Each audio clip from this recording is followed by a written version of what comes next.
Hi, I'm Ted Carr. Welcome to my presentation titled Start Pursuing Financial Independence in Just 3 Simple, Easy Steps. I know your time is valuable and I appreciate you sharing part of it with me. Let's take a look at what I'm going to cover. I'm going to open up with a few announcements, followed by a word about COVID, which is on all of our minds. I'm going to review what is financial independence, what does it mean to be intentional, and our objective. Then I'm going to talk about the 3 steps to get started in a pursuit of financial independence. Know your Wi-Fi, X-ray your financial health, and reduce your expenses. Then I'm going to talk a little bit more about a document that I've created called the Quick Start Guide, which goes into more detail and expands upon those 3 steps. And I'm going to touch briefly upon the 3 remaining steps, which comprise the 6 practices to pursue financial independence before I wrap up. So, the announcements. FinCon 2020, which is the annual event of the FIRE community, was scheduled for September in Long Beach. Me and my wife are really looking forward to it because it's not that far of a drive for us, but unfortunately, to no one's surprise, it has been canceled. That's the bad news. The good news is that FinCon 2021 will be in Austin, Texas. And if you've never gone to FinCon, even if you're not in the business of producing content, it's still a wonderful event to meet people who are passionate and interested in financial independence. And you can actually get a pass that is geared to people who are there just as observers. So anyhow, just a few words about FinCon. And I have put my new website out there. LaterToFire.com is live. And if you have a minute, feel free to check it out and let me know what you think of it. And the last announcement is that our new podcast, which is titled Later to Fire, and it's a production with me and my wife as co-hosts, is now available on Spotify, as well as a host of other podcast apps. Now, I want to mention COVID because it's changed all of our lives. It's on all of our minds. And, the question I asked myself in doing this presentation and also producing other content is talking about financial independence or later to fire, is it inappropriate? Is it insensitive? And, that question really was amplified when I heard from an organization that I appeared as a guest on a podcast for them back in March, and they never aired the episode. And so I said, hey, what's going on? And this is what they told me. We just felt that times were too tough for many people in the 50s and 60s to think about retiring early. I went, oh, wow. And I'm going, gee, so here I am continuing to write and podcast and produce a video such as this that talks about financial independence. So I thought about it. I've read about it. I talked to my wife about it. And here's my take on it. So it's my belief that working towards financial independence, i.e. securing your financial future, is valuable in that it is preparation for the next crisis. And also, one of the points I don't think is really, acknowledged enough is that financial independence, the pursuit thereof, builds financial literacy, which helps you manage your personal finances. And I think that is invaluable, that continuous education and pursuing financial independence requires is really helpful in managing your personal finances and therefore, the effect they have on your life. And having a framework enables you to understand the impact of what is happening, how it's affecting you, and that framework allows you to adjust your plans. And again, that's being intentional, as I say. And here's an example. My wife and I decided to work several more years following the 2008 Great Recession. And the reason I'm pointing that out is that we had a plan. And so that when our investments took a hit and we were working and we were planning to retire, we were able to examine them, I'll say objectively, let's say, financially. And we decided, it's best if we continue working for another few years so that we have an opportunity to recover our investments. We have an opportunity to have fewer years to fund in retirement, which is kind of a silver lining. But that's just an example of us being prepared by virtue of having a framework and a plan to deal with these crises which seem to pop up with regularity. So to net it out, we believe that really is maybe even more important to talk about financial independence in the midst of a disruption such as COVID, because the practices of pursuing financial independence allow you to deal proactively, such as having an emergency fund, or react appropriately, i.e., cutting your expenses, reducing your debt, staying employed, just being able to handle something like this in a way that could allow you to make great decisions instead of feeling like you're a victim and you don't know what to do. I just want to close by saying I value everybody who works, and I truly, truly feel awful for anybody who has lost their job or has been furloughed. It sucks. And what I'm hoping that people will do, just like in 2008, is say, this is impetus to really improve our financial literacy and pursuing financial independence so we have control over our financial future and we're not, letting life's events manage us. Enough said. Okay, I just want to review briefly a couple of things. Again, what is financial independence? So there are two ways to achieve financial independence: through net worth, which means having enough income generating wealth to cover expected life expenses without the need of earned income. And two, or having sufficient cash flow, long-term, reliable sources of passive income. That's what financial independence means. Okay, being intentional. And intentional means you work within a framework where you set goals. You have a plan, both financial and non-financial.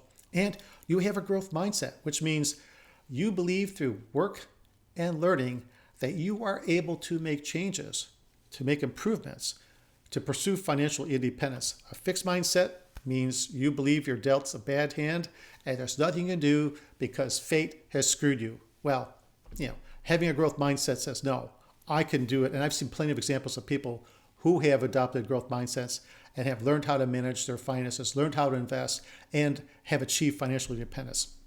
And I can't understate the importance of belonging to a community where that's part of your identity. You are part of this group of people who are, taking charge of their personal finances, who are willing to support you, to hold you accountable, to share their stories, share what's worked for them and what didn't work for them. That community within this, on all these other points, is what it means to be intentional. You are focused and you're determined, you're motivated, and you know what to do and how to do it.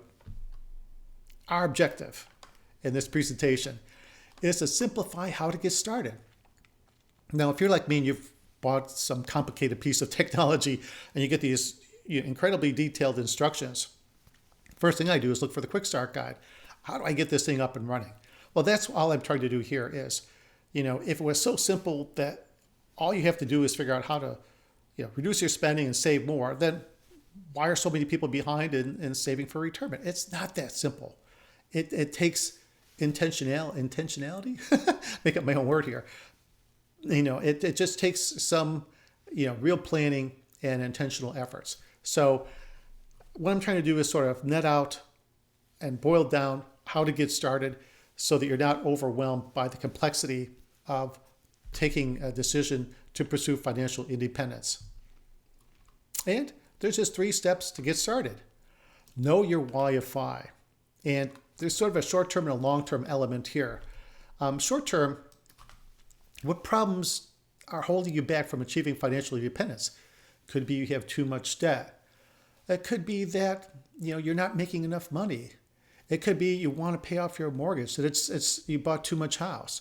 So it's looking at those short-term problems that are holding you back, and what do I need to fix in order to have a more opportunity to increase my savings and be able to invest more. And then long-term, maybe even from a non-financial standpoint, what am I going to do with all the time? Am I going to continue working? I just want the freedom to not work. Am I going to do something different? Am I going to travel more? I'm going to spend more time with my kids. Am I going to write a book? Am I going to volunteer? This is sort of a fun step because it's where the motivators are. Once you've knocked out those obstacles, knock them down, Then you figure out, how am I going to achieve that? What am I going to do? That's kind of fun. But I think it's really important to spend a little bit of time up front to figure out, why are you doing this? And then another step is X-raying your financial health. And there's 4 elements to this. First, create a statement of net worth. A statement of net worth creates a baseline. You basically look at your total assets minus your liabilities. That's your net worth. That's how the number you need to grow, right? So that is a really great first step. And I think it's something that should be updated annually. The second is to calculate your FI number. Your FI number is simply, for our purposes, in sort of a ballpark, is you take your estimated annual retirement expenses, multiply that by 25. That's your FI goal number. That's the target, right?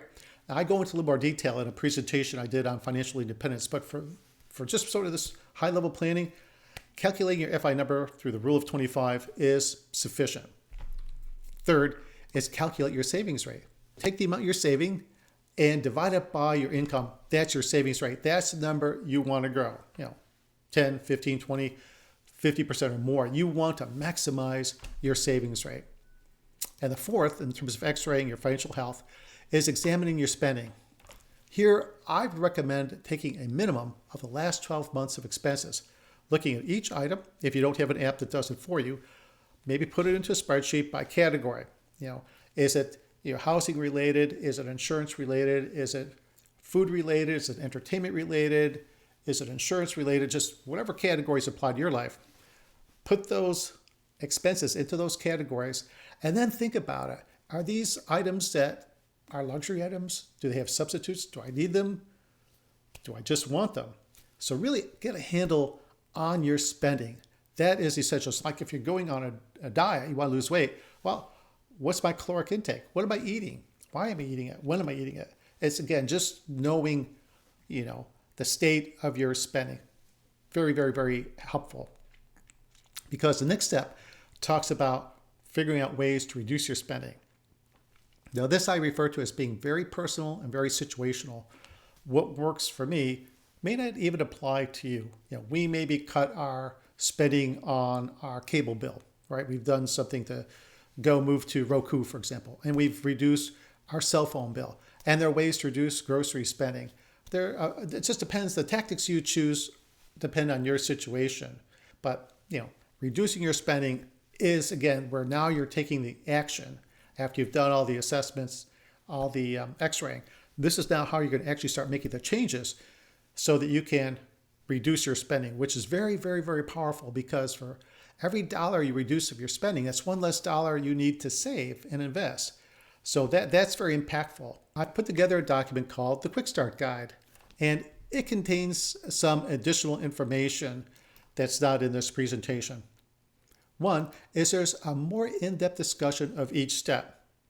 And I've listed out some of the people that we follow who are part of the community and, contenders for your attention. If you want to, hook up with some people or follow some people that you can relate to, I've given a list and their links in the Quick Start Guide to people that we like to follow.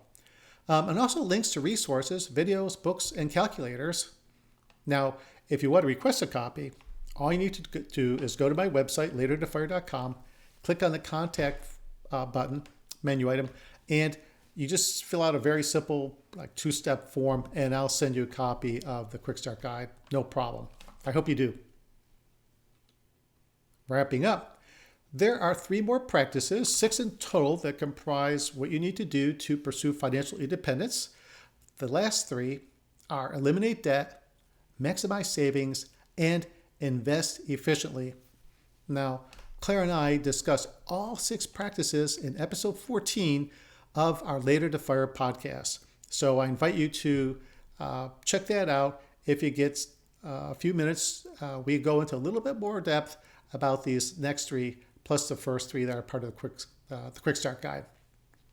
And my disclaimer, which is that I'm not a financial professional, and anything that you decide to do should be based in conjunction with your financial professional.